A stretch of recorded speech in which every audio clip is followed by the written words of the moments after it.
యుద్ధంతో బంగారం ధరల్లో భారీ మార్పులు చోటు చేసుకుంటున్నాయి. మార్చి నెలలో దాదాపు 14% పడిపోయింది గోల్డ్. 2008 తర్వాత ఒకే నెలలో భారీగా పతనం కావడం ఇదే తొలిసారి.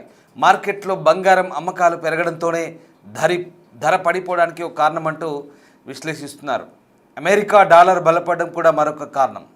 హైదరాబాద్లో 24 క్యారెట్ల 10 గ్రాముల ధర 1,49,290 రూపాయలుగా ఉంది.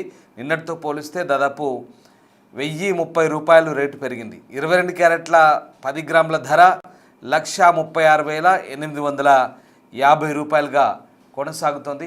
ఈ నేపథ్యంలో బంగారం ధరలు ప్రస్తుతం ఇవాళ కాస్త స్వల్పంగా పెరిగాయి. అయినప్పటికీ కూడా మార్చిలో బంగారం ధరలు కాస్త పడిపోయినట్టుగానే అనిపిస్తోంది.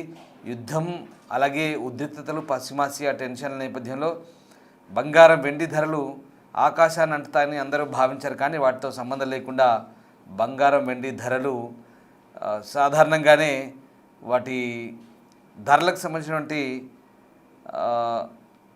ప్రక్రియ నెమ్మదిస్తూ వచ్చింది.